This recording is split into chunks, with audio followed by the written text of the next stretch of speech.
Hey guys, Akariss here, bringing you another Fire Emblem Heroes video.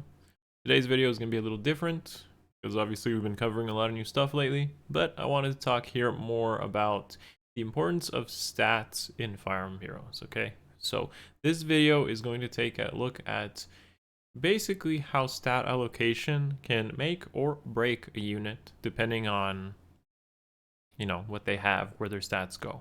So a few things to talk about. Hopefully you guys enjoy the video, and with that, see you in a bit.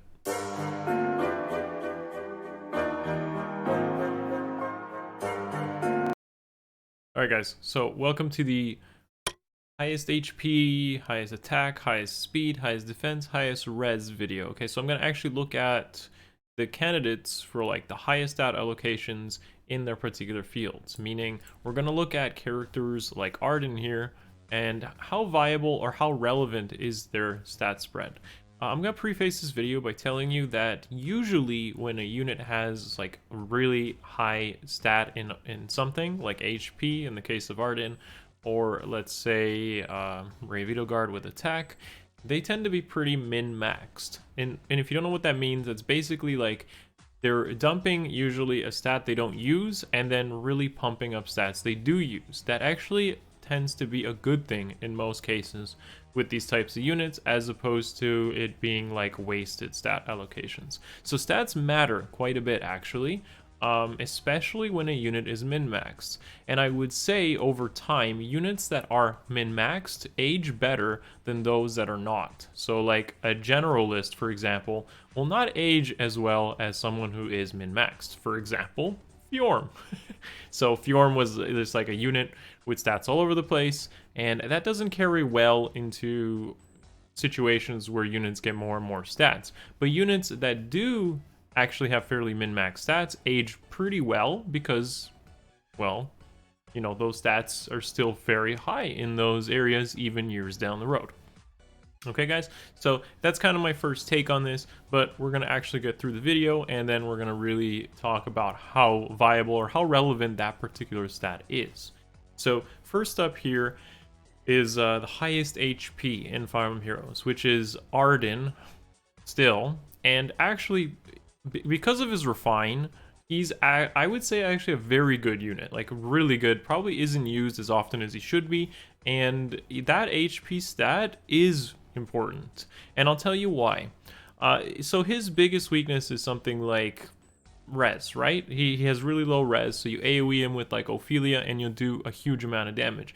But because he has so much HP, he doesn't die to like AoE magic damage. Like Legendary Lilina could actually like hit this guy with her gifted magic, or Ophelia can hit him, and he has so much HP that he would actually survive that. I mean, he'd get hurt really bad, but he would survive that and likely kill back.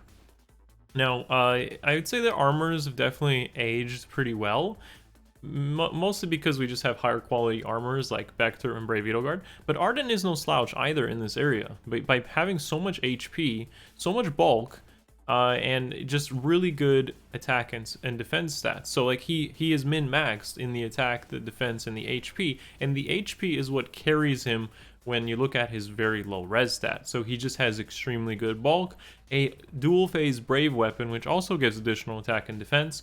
And with that synergy with Special Fighter, for example, he has huge nukes. He's actually very relevant as a carry, and I'm surprised I don't see him as much, or maybe I should be happy I don't see him as much, because he is actually a fairly strong unit. The ability to use something like Mystic Boost also basically denies some like cav healers from really hurting him over multiple dances. He just doesn't care at that point, plus he gets a sustain. So I'm actually a fairly big fan of the potential of something like Arden, even though he's like basically the face of memes. He's, I feel, not used as much as he could be used. Now next up is going to be the highest attack stats in the game. Highest attack stats in the game right now are Halloween, Degencia, Brave Edelgard, and Valentine's Rudolph. Now, again, we have a lot of first of all armors, but a big case of like min-max. So you look at like Brave Edelgard, she dumps her speed stat and just gets a bunch of everything else. But a big difference here is that she's not HP stacked compared to like Arden, and just has like an actual usable res stat versus him. Now this is okay because her weapon and her B skill synergize with this, where she just like reduces a bunch of damage, makes opponents weaker, and really is able to sustain through a lot of that damage. Now we're gonna actually talk about the attack stat though. And I'm actually, when someone asks me for like an IV opinion, I always say the staple is going to be mostly attack. Because in this game, securing kills is very important. You want to basically always secure your kills, because if you don't, bad things usually happen. So like the unit that you're trying to kill gets like, you know, it gets danced, it picks off a support unit, maybe it charges its like special, so when it gets danced it has a big nuke ready. So there's a bunch of bad things that happen if you don't secure the kills. I would say Brave Edelgard with like a bonfire and like Lancina behind her is an extremely good combination, because she has the highest attack stat in the game, a very good defense stat. So if you get those like bonfire plus her high attack stat off, she basically just kills everything. Like there's not that many units, even red units, in bulky red units, that like survive this. It's actually extremely good because that high attack stat secures those kills. Biggest weakness of course is stuff like armor weakness. We didn't touch on that with like Arden and Edelgard, but generally speaking, even armor weakness just kind of just is disregarded when you consider the amount of incredible bulk units like this have, Mystic Boost Sustain, or support units you throw behind just to make them really, really powerful. Okay, so next up is going to be speed. Now this is a harder one talk about because it kind of like there's meta scenarios, especially in the past years, where just speed is not important and then all of a sudden it is. And I would say basically the breaking point here where it became very important was when we started getting a bunch of like speed damage reduction skills. So speed originally was kind of like both an offensive and a defensive stat, because you're basically just checking whether you get doubled or don't get doubled. And that's basically all it was before speed damage reduction. Okay, and that's actually a very important thing to consider. So now it's kind of a offensive stat for securing kills if you can double. So there's things that prevent you from doubling, but if you can double, it's an offensive stat. But it has become more defensive as well because of the ability to avoid a double and reduce damage. So, but this is still a little bit harder to measure, because with attack you have scenarios where you like overkill and that's where attack gets wasted, but generally speaking it's okay to overkill because then you can cover more bad matchups. With speed on the other hand, you can have too much speed where you just like you overspeed everything way too much, and then your stat allocation is wasted in that case, right? And I'm not a huge fan of that. Like let's say HP with Arden, right? As long as your unit is alive, HP is important. With attack, you just want to secure kills. And now with speed, you just want to make sure you are outspeeding everything. And that gap is only 5 points. Whereas with attack, you may always want more attack. With HP, you just want to survive. With speed, there's a certain threshold where it's too much. So if you take the sample build here on Freyja, for example, I actually think she has a lot of speed. So like using an attack speed solo seal is fairly unnecessary, and I'd say in a lot of cases. So you use Freyja, let's say you combine her with like Matilda, who gives you like ward cavalry, and then you pump up her defensive bulk, and then already use her really good speed stat to use her weapons damage reduction, and her base kit, I mean, it works, right? So Freyja is definitely cool because she synergizes really well with her base kit and her speed mattering quite a bit. Okay, but you know, all in all, I don't think like okay, so speed with null follow-up is another thing that needs to be talked about. You want speed for damage reduction skills and for null follow-up where you make everything a speed check, but there is definitely a sort of point where you just don't want too much speed, and having like plus attack, for example, is better. And that can be definitely argued in some cases depending on matchups. This one is, I'd say speed is the most complicated stat to definitely like talk about because it's very meta dependent. Whereas like you could always use more attack, right? All right, so defense. Defense, newly released Valentine's Gustav has the highest defense. If you haven't seen him already, he's actually pretty good at what he does because, again, he has that min-maxed approach. He dumps his speed, gets a bunch of defense, res, attack, and HP. In this case, though, the way he has his base kit built is pretty good. So he doesn't want to get hit by range attacks, and if you just strictly focus on dumping his speed, like not using his speed stat, having him get doubled, charging like that Ignis, it's like an original 2017 scenario where you're running quick riposte, you're dumping as much speed as possible. I believe like Adult Tiki builds did this, and then you get doubled and fire back with like a bonfire. Because of Gustav, he can actually just do this with Ignis, and he already has a base kit basically designed for this. Instead of running Vengeful Fighter or Quick Riposte, we have the new Crafty Fighter, which denies enemy specials. And yeah, I mean, the higher your defense stat, the less damage you take, and the less damage you take, but also scaling off of damage specials, which is the difference between like defense, res, and the other ones. So there's not that many speed skills like Regnal, Astra. There's not that many of those, and with attack there's only Draconic Aura and Dragon Fang, which don't actually scale as well as the defense or the res skills. So like Ignis is 80% of defense, Bonfire is 50% of defense.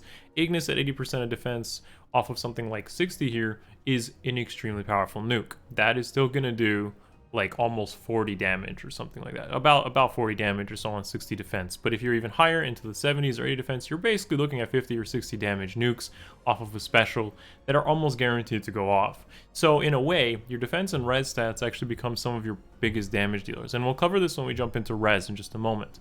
But you'll see how Gustav doesn't, like, compared to like Brave Edelgard, for example, he's using his defense stat in a way to say, okay, I'm going to kill you using my defense stat.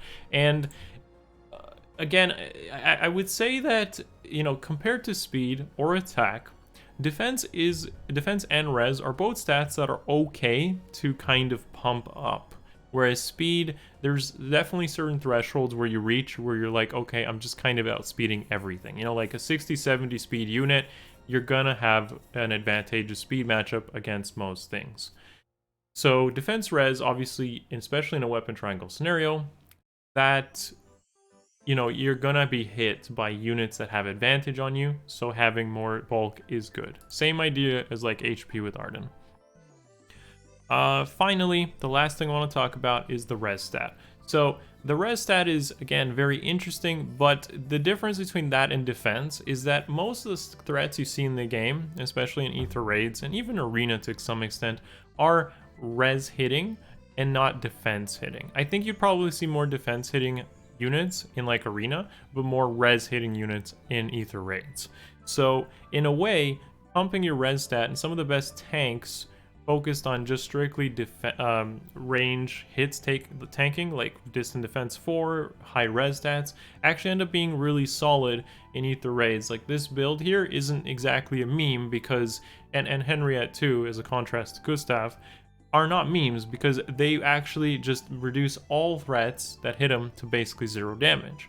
And now, what I just mentioned, you want to like use your defensive stat as a big nuke. So with someone like Ronan here, he fires off icebergs that do minimum 30 damage because of his 60 base res, but usually more because you have support units behind him who also pump up his res stat, which then increases his damage output. On top of his preference bow, also giving him even more damage and stat swings to make him bulkier. I think that if you were to take stats and like design units overall to kind of like conclude everything here, HP is very important. And very important even for range units and many units in general for Ether raids when you're checking HP, but also because it's just straight bulk. It's not like defense or res. Defense res are used defensively to reduce your damage, check certain meta threats, like let's say res versus res hitting units, but also using res and defense to amplify your offensive specials, your bulk that you want to like throw out at reversing them, iceberg, bonfires, right? And then speed is definitely more difficult to measure because it's so meta dependent. I would say that speed is like, okay, we're in a speed meta, get a lot of speed. We're not in a speed meta, there's a bunch of slow units. Speed is not so important anymore. And then you have, of course, the attack, which is just important to secure kills. And it's always a generally good thing to have regardless. Like meta resilience will have to come down to like attack. And yeah, so with that being said, I feel like I've given my opinion on how I feel about stat spreads and units in general. Don't look at the builds as like something you should aim for. Just look at like how a unit looks and how like those stats matter for their matchups. You know, like Arden and like Brave Edelgard, are they defined by their highest stats?